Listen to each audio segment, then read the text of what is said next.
Cette vidéo vous est présentée par la boutique de Diceall.com, les prix les plus bas sur vos jeux de société favoris.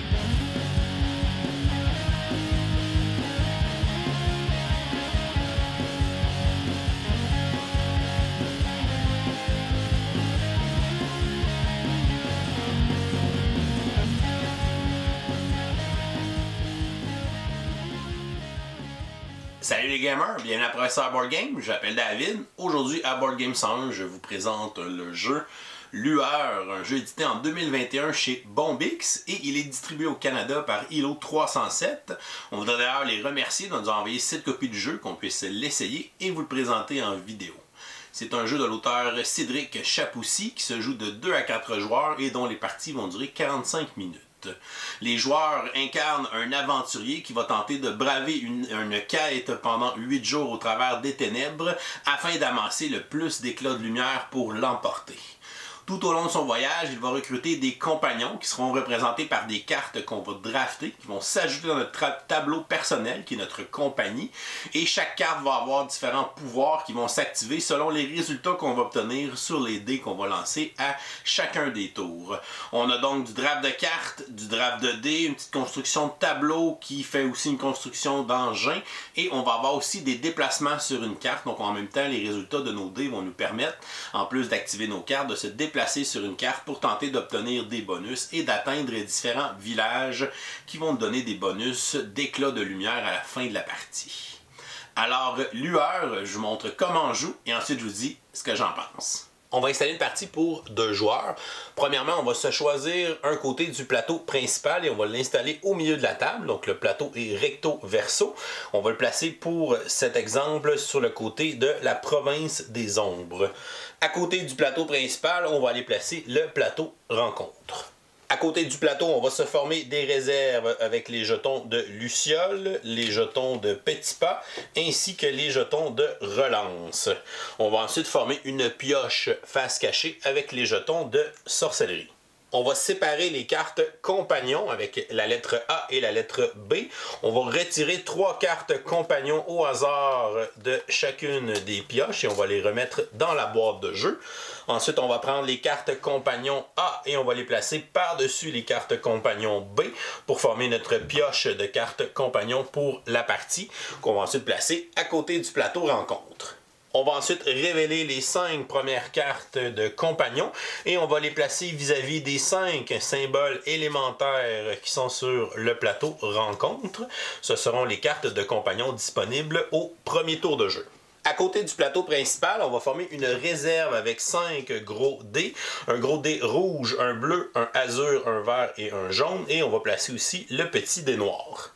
On va ensuite lancer les 9 petits dés restants et on va aller les placer sur le plateau rencontre vis-à-vis les symboles élémentaires qu'on a obtenus sur les dés. On a des flammes, on a des gouttes d'eau, on a des pierres, on a des nuages et on a des feuilles. Si jamais le dé mauve avait tombé sur son icône des 2 pieds, à ce moment-là, on va le relancer jusqu'à temps qu'on obtienne un des 5 symboles élémentaires. Donc ici, dans notre exemple, on a obtenu le nuage. Donc on va laisser sur ce symbole. Si jamais un des 5 emplacements élémentaires n'a aucun dé, donc c'est exemple, j'avais roulé une flamme ici, et que l'endroit avec la feuille n'a aucun dé, à ce moment-là, on va placer un jeton Petit Pas avec un pied à cet endroit. Chacun des joueurs vont se choisir une carte aventurier qu'ils vont placer devant soi. Donc c'est l'aventurier qu'ils vont incarner pour la partie. Les autres cartes aventuriers seront remises dans la boîte de jeu. Selon la couleur de la bannière de leur carte d'aventurier, les joueurs vont recevoir du matériel à leur couleur. Premièrement, leur marqueur de score, leur pion compagnie, ainsi que leur pion campement. Ils vont ensuite regarder la couleur de dés qu'ils vont prendre et le nombre de dés indiqués. Donc ici, j'aurai à prendre 2 dés orange de la réserve. Alors que l'autre joueur aura son marqueur de score vert, son pion compagnie, son pion campement vert, et il va commencer avec 2 gros dés verts dans sa zone de jeu. Les joueurs vont aller placer leur marqueur de score sur la case 10 de la piste de score autour du plateau principal. Et ils vont placer leur pion de compagnie ainsi que leur pion campement sur la case de départ du plateau principal. On va ensuite déterminer un premier joueur au hasard et on va lui remettre le jeton premier joueur. Et le joueur qui est à sa droite, lui, va recevoir une compensation. Il se prendra 2 jetons de relance de la réserve. Une partie de lueur se joue en 8 rondes de jeu qui seront déterminées par l'épuisement de la pioche de cartes compagnon. Au début d'une ronde de jeu, les joueurs vont à tour de rôle recruter une carte compagnon qui se trouve sur le plateau rencontre pour ajouter dans leur compagnie à droite de leur carte d'aventurier. Ils vont aussi recruter les dés qui sont vis-à-vis la carte compagnon qu'ils ont choisie et ils pourront utiliser ces dés dans cette ronde de jeu. Les joueurs lanceront alors tous les dés à leur disposition pour tenter d'activer les pouvoirs de leur carte aventurier ainsi que de toutes les cartes compagnons qui vont se trouver dans leur compagnie.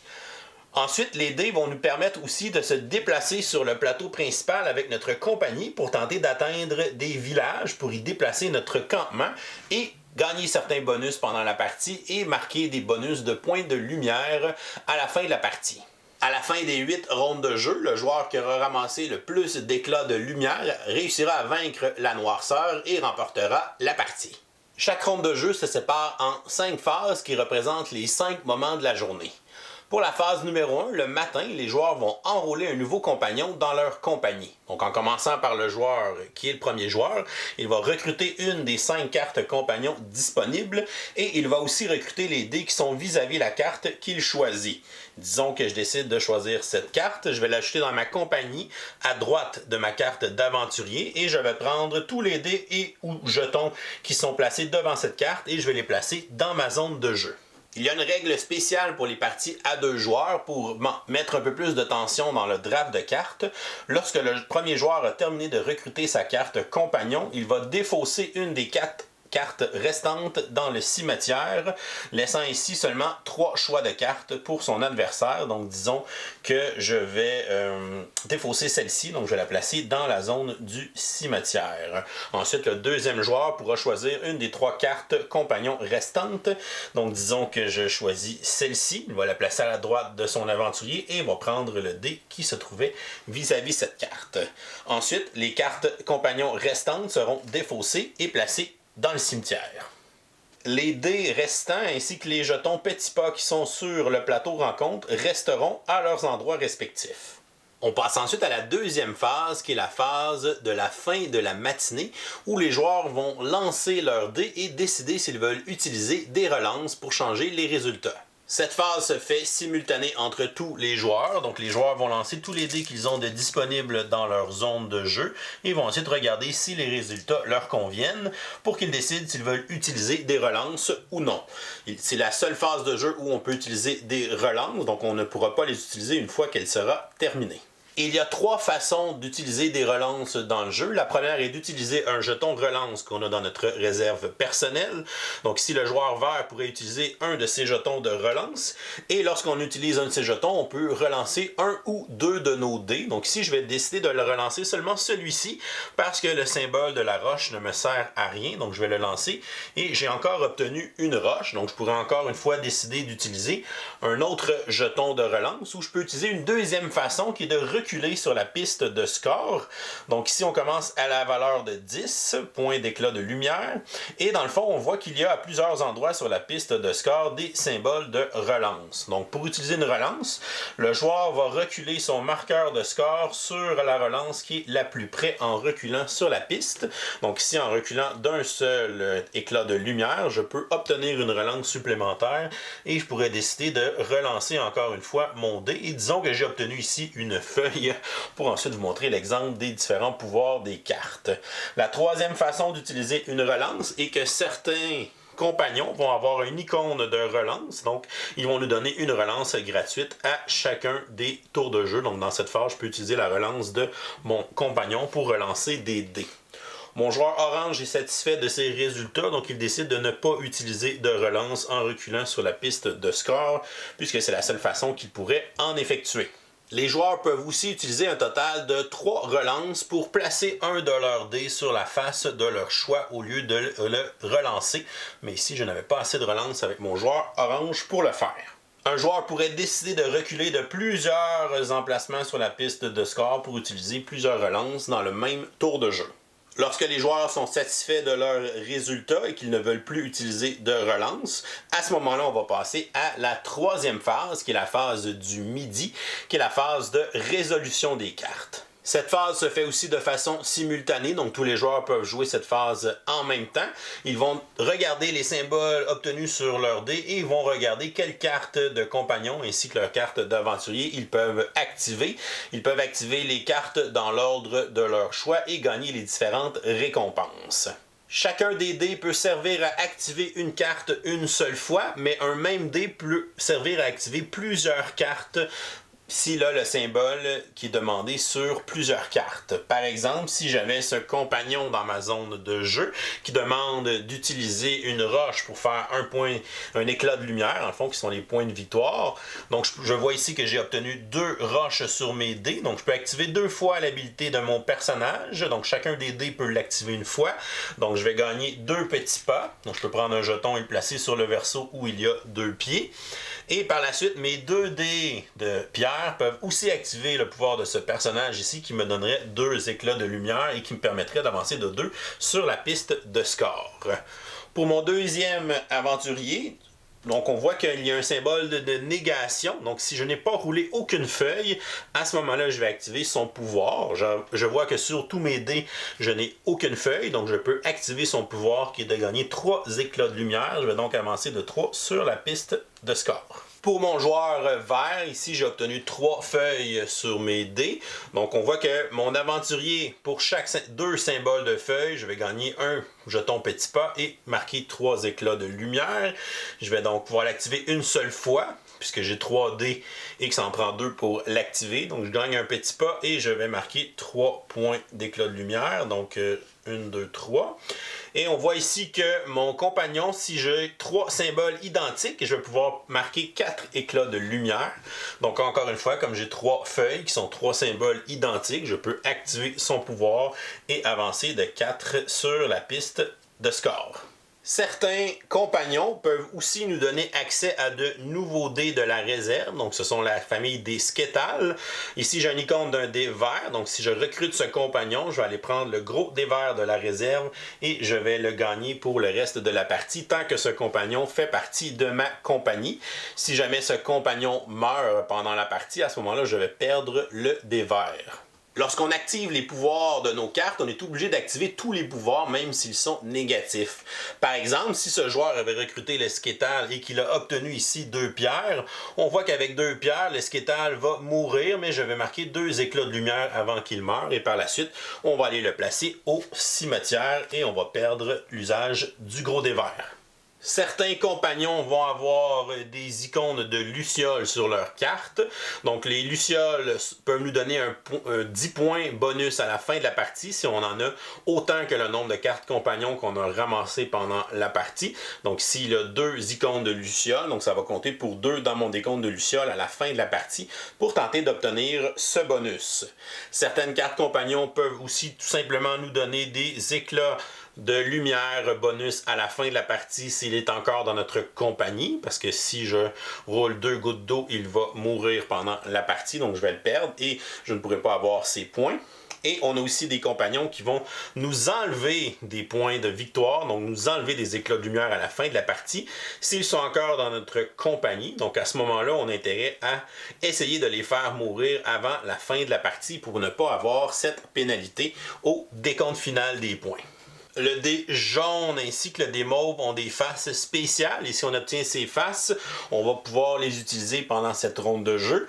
Pour le dé jaune, on a une face qui nous donne 3 éclats de lumière. À ce moment-là, si on a cette face-là dans notre zone de jeu, on va avancer de 3 sur la piste de score. Et pour le dé mauve, on a une icône avec 2 petits pas, donc ça va compter comme un jeton 2 petits pas qu'on va pouvoir utiliser dans cette ronde de jeu. Lorsque les joueurs ont terminé d'activer toutes leurs cartes compagnons ainsi que leurs cartes d'aventurier, on va passer à la 4e phase de jeu qui est l'après-midi, qui est la phase où les joueurs vont poursuivre leur voyage sur le plateau principal avec leurs pions de compagnie. Dans cette phase, les joueurs vont utiliser les mêmes résultats de dés qu'ils avaient dans la phase précédente, mais la différence, c'est que chacun des dés peut être utilisé une seule fois pour pouvoir avancer selon les symboles correspondant sur le plateau principal. Donc, disons par exemple que mon joueur orange, disons que j'avais roulé 2 flammes ici. Donc, je vais utiliser mes 2 flammes pour pouvoir avancer mon pion de compagnie sur ces 2 cases-là. Ensuite, je n'ai pas de flamme pour continuer, donc je vais décider d'utiliser un de mes jetons de petits pas. Donc, ils sont considérés comme des jokers. Et lorsque je vais en dépenser un, je vais pouvoir avancer sur la prochaine case, peu importe son symbole. Donc, je vais dépenser un de mes petits pas. Donc, je vais retourner mon jeton de l'autre côté, ce qui me permet d'avancer sur la prochaine case de flamme. On voit ensuite que la prochaine case demande une goutte d'eau. Donc, je vais utiliser ce dé ici pour avancer sur la goutte d'eau. Et on voit que pour arriver au village, qui est la prochaine case, on doit défausser un pion de petits pas pour pouvoir avancer sur cette case. Si on n'en a pas, on ne peut pas avancer. Donc ici, je devrais défausser mon pion de petits pas pour pouvoir arriver sur cet emplacement. Lorsqu'on arrive sur un emplacement de village, on peut décider d'arrêter et d'y ériger son campement. Mais à ce moment-là, le joueur ne pourra plus se déplacer. Donc j'aurais pu continuer plus loin parce que j'ai un symbole ici avec une goutte d'eau. Donc j'aurais pu continuer à avancer, mais je vais décider de faire mon campement. Quand on fait un campement, on va déplacer notre petit jeton de campement sur le village où on est rendu. Et on va aussi gagner à ce moment-là. En fait, dès qu'on est arrivé dans cet endroit-là, on gagne le bonus qui est indiqué ici, qui est un jeton de Luciole, qui va pouvoir m'aider à faire un bonus à la fin de la partie, un bonus d'éclat de lumière. Et mon campement, à la fin de la partie, je vais pouvoir marquer les points qui sont indiqués sur le campement si mon pion campement s'y trouve encore. Donc, on va tenter d'avancer le plus loin possible sur le plateau pour atteindre un village qui est de plus en plus payant en éclat de lumière tout au long de la partie. Le joueur vert, lui, a 3 symboles de feuilles, donc il pourrait avancer de 1, 2, 3 cases sur le plateau principal. Il peut y avoir plusieurs pions de compagnie sur la même case, et même chose avec les pions campement. On peut avoir plusieurs pions campement de joueurs différents au même village. Il y a certains emplacements qui vont nous donner des bonus lorsqu'on va se déplacer sur des chemins du plateau principal. On peut gagner des jetons de Luciole ici en passant sur le chemin qui est là. Le chemin qui est ici peut nous donner un jeton de relance. Et on a certains endroits qui vont nous coûter certaines choses pour pouvoir passer. Par exemple, le chemin qui est ici, qui a un symbole de crâne, on va devoir tuer une de nos cartes compagnons et l'envoyer au cimetière. Ce qui peut être bon pour se débarrasser d'une carte qui nous enlève des points en fin de partie. Et certains villages vont nous demander de défausser 2 jetons petits pas ou même 3 jetons petits pas pour pouvoir entrer à ces endroits-là.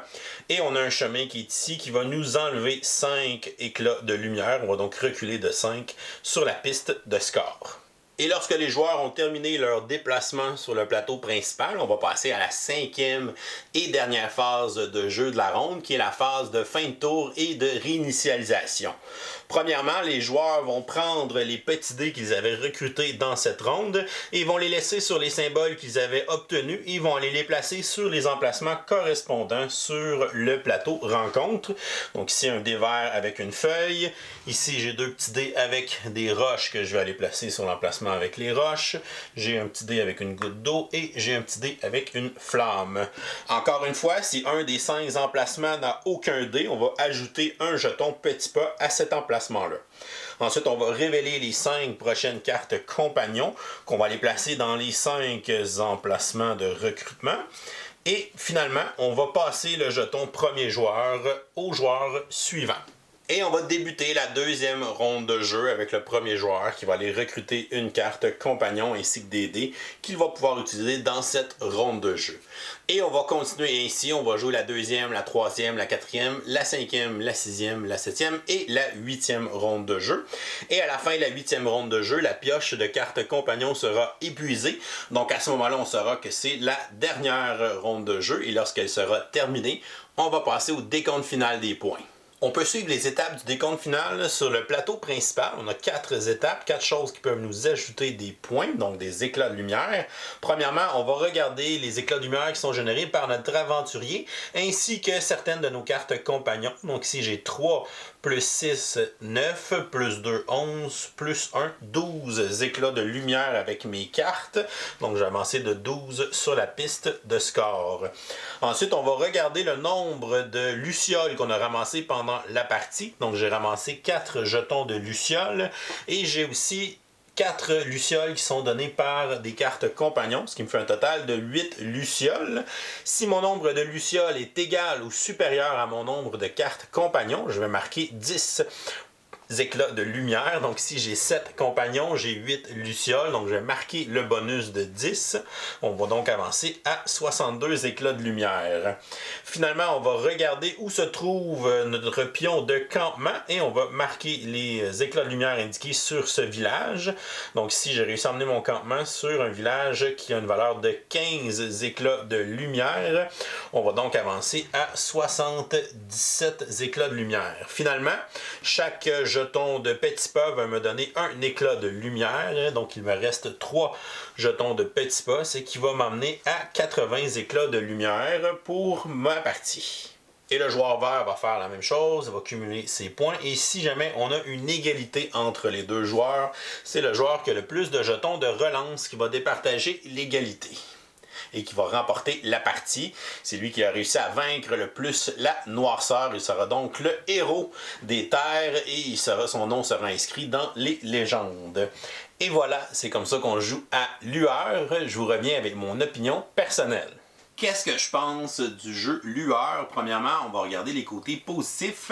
La première chose qui nous vient en tête quand on regarde cette boîte de jeu ou qu'on regarde les cartes, les composantes, c'est vraiment son côté artistique qui ressort, l'espèce de style noir et blanc qui est très original en passant. Puis la manière que les cartes sont faites aussi, tu as des éléments qui sont en couleur, qui ressortent sur les cartes, qui sont les symboles d'éléments, qui ont un genre de petit relief un peu par-dessus. Donc c'est vraiment très très beau côté matériel, mais c'est aussi très réussi côté visuel. Donc c'est très intriguant comme thème. On aurait pu tomber dans un fantasy très générique ou un science-fiction très générique pour un jeu comme ça, mais on est allé dans quelque chose d'assez original, je trouve. Les esprits, les éléments de la nature et tout ça, l'espèce de noirceur qui envahit le monde, donc tout ça est très apparent à l'intérieur du style visuel, fait que c'est très bien réussi. Donc c'est messieurs Basso et Dutray, donc Vincent Dutray qui est un artiste que j'apprécie beaucoup, encore une fois qui est sorti un petit peu je pense de sa zone de confort, de ce qu'il fait habituellement comme style visuel pour vraiment donner vie à cet univers là en noir et blanc, fait que c'est vraiment très bien réussi pour le côté visuel. Et la qualité du matériel est aussi très bien, donc les cartes comme je disais avec les petits reliefs pour les éléments de couleur qui ressortent, donc c'est vraiment bien, c'est vraiment de la bonne qualité. Les jetons de carton aussi sont assez épais, les dés, donc tout est de bonne qualité à l'intérieur, donc c'est très bien réussi pour la production et le visuel du jeu. Ensuite, pour le gameplay, c'est pas un jeu très complexe, puis c'est le fun parce que c'est un jeu qui évolue, plus la partie avance, plus on ramasse de cartes de compagnons, fait plus on a d'effets qui peuvent s'activer, fait que notre engin devient plus intéressant de tour en tour, fait que ça aussi c'est le fun, on a le sentiment de progression à l'intérieur du jeu parce qu'on va toujours ajouter une nouvelle carte à chaque ronde, puis à un moment donné, ben là, quand on a 5-6 cartes, ben ok, on lance les dés, ok, j'active celle-là, après ça j'active elle s'active pas ce tour-là, mais c'est pas grave, j'ai un autre qui s'active, fait que c'est vraiment le fun. Puis ça aussi ça mitige un peu le hasard des dés parce qu'évidemment plus on a de cartes, plus on a de chances de déclencher certains effets puis de faire des combos. Puis aussi le fait de construire des synergies avec nos cartes, donc des cartes qui utilisent les mêmes éléments parce que je peux utiliser un même dé pour plusieurs cartes. Fait que ça c'est intéressant puis on peut se construire un engin vraiment cool à l'intérieur du jeu. Fait que ce côté-là de l'engin de cartes qu'on construit, j'ai trouvé ça vraiment le fun puis vraiment efficace. Ensuite, le double draft, donc on draft des cartes pour construire notre engin, mais on draft aussi les dés qui sont au-dessus ou les pions de petits pas qui sont au-dessus, qui se sont accumulés. Fait que ça aussi c'est intéressant parce que tu as la décision de je veux ce compagnon-là parce qu'il a un bon pouvoir, puis je vais pouvoir l'utiliser pendant plusieurs rondes, ou je veux plutôt les dés qui sont là, ou les jetons qui sont là, même si ce compagnon-là a un pouvoir un petit peu moins bon avec mon engin, ou je vais prendre cette carte-là pour pas que mon adversaire ait accès parce que ça serait trop bon dans son engin à lui, fait que c'est un peu moins bon pour moi, mais au moins j'ai des bonnes affaires avec ça. Fait que c'est quand même des décisions qui sont intéressantes, puis le fait aussi que les dés que tu recrutes, tu vas pouvoir les utiliser pour tes pouvoirs, mais tu vas aussi les utiliser pour te déplacer sur la carte.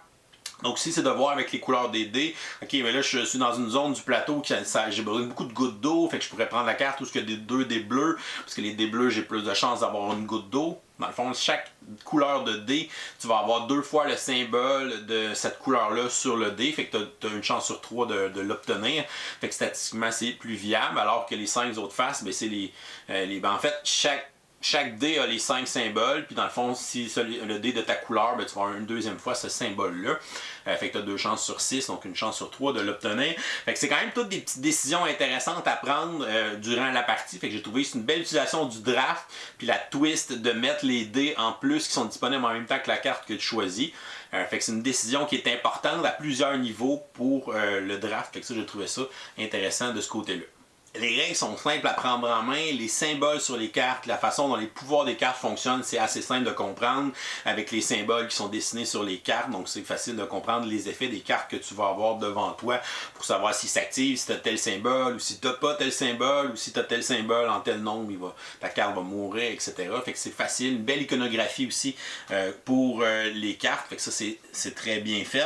Le côté prise de risque, donc c'est un jeu de dés, donc il faut qu'on gère quand même bien la chance à l'intérieur du jeu, mais je pense que c'est bien réussi parce que c'est nous qui va quand même choisir les cartes qu'on veut ajouter puis les dés qu'on veut lancer ce tour-là.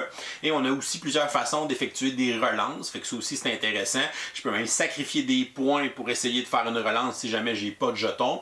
Fait que ça aussi c'est un sacrifice intéressant de dire je prends-tu le risque de perdre 1 ou 2 points pour essayer de lancer ces 2 dés-là, puis si je réussis à obtenir tel symbole, mais là je vais activer tel personnage qui fait 5-6 points.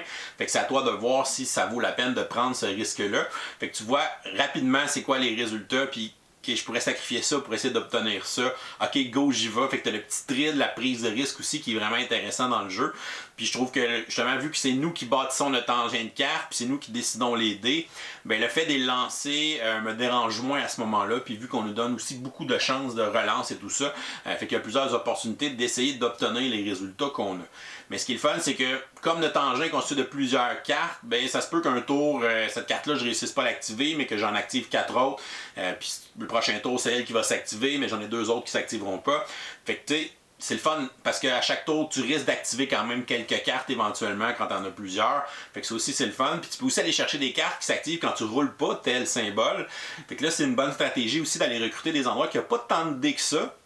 Parce que si tu as moins de dés, tu as moins de chances d'avoir le symbole qui est demandé. Puis si tu n'as pas ce symbole-là, ben là, ton pouvoir s'active. Fait qu'il y a vraiment des combinaisons intéressantes à construire avec ce petit engin de cartes-là et de dés qui est très sympathique. Le jeu est disponible en français, évidemment, donc ça aussi, c'est une bonne chose. Le livre de règles est quand même très bien écrit, c'est assez clair comment les phases fonctionnent. J'ai pas parlé de l'autre côté du plateau, mais le plateau est recto-verso. De l'autre côté, c'est une carte complètement différente, avec des règles différentes. Donc on n'aura pas de pion compagnie, on n'aura pas de pion de campement. On va plutôt avoir des bateaux. Donc chaque joueur va avoir 4 bateaux de sa couleur.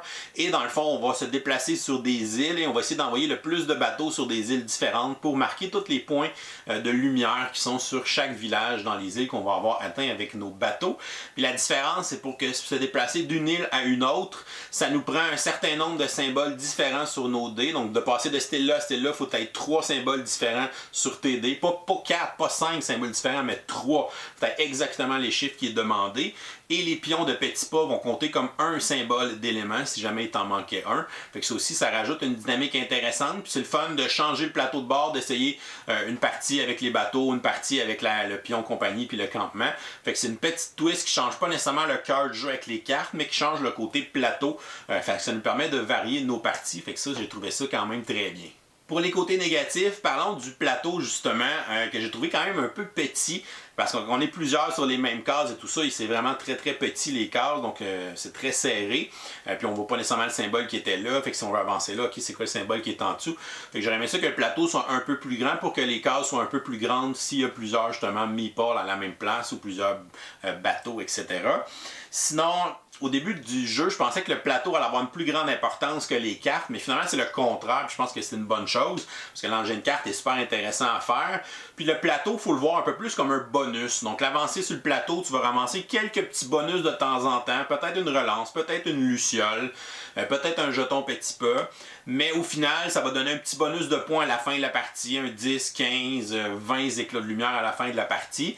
Tu peux quand même, c'est quand même intéressant de faire ce bonus-là, mais souvent la différence distance entre les joueurs du bonus du plateau est quand même minime. Fait que souvent, un joueur va réussir à atteindre le village à 20, puis l'autre joueur va atteindre celui à 15. Fait qu'au final, il y a juste 5 points de différence entre les joueurs. Fait que c'est pas tant que ça, parce que tu aurais pu activer une carte de plus qui donne 5 ou 6 points des fois.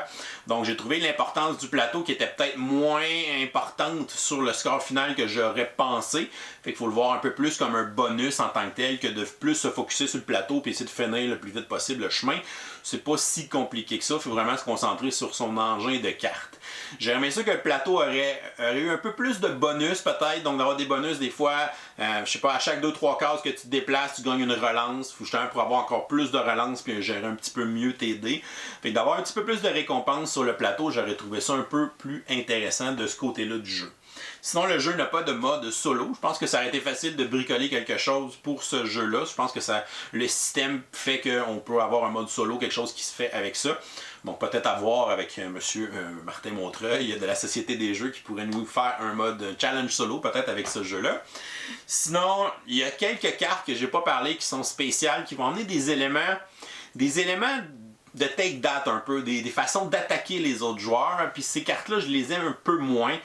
Parce que c'est vraiment le genre de jeu qu'on est plus chacun de notre bord. Puis ça me dérange pas qu'il n'y ait pas trop d'interaction dans ce jeu-là. Je trouve que le draft fait assez d'interaction. Puis qu'on peut se concentrer sur notre engin chacun de notre côté. Mais on a deux cartes notamment. On a le fameux corbeau qui va emmener le dé noir en jeu. Donc j'avais pas parlé du dé noir dans la vidéo. Donc le dé noir, la personne qui a le corbeau va être protégée du dé noir. Et à chaque tour, on va lancer le dé noir. Et le symbole qui va être obtenu par le dé noir, c'est un symbole que les joueurs ne pourront pas utiliser ce tour-là. Fait que si on roule le nuage, ben les joueurs ne pourront pas utiliser les symboles de nuage sur leur dé. Fait que je trouve que c'est un peu plate de se faire attaquer par cette carte-là ou ce dé-là. Donc je trouve ça un peu violent dans un jeu de dé. Justement, qu'on essaie de gérer notre chance de notre côté, d'avoir une carte qui nous attaque ou qui nous bloque des symboles, je trouve que c'est agaçant un petit peu. Sinon, il y a l'autre carte avec les jetons de sorcellerie. Donc, si cette carte-là meurt, on va pouvoir donner un jeton de sorcellerie aux autres joueurs.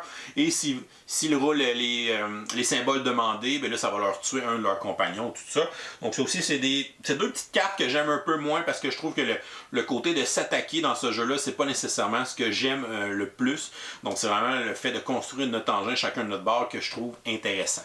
Fait que souvent, quand je joue à deux puis je vois ces cartes-là, je les jette pour pas qu'elles arrivent en jeu, pour pas qu'on ait ce petit côté-là take that à l'intérieur du jeu.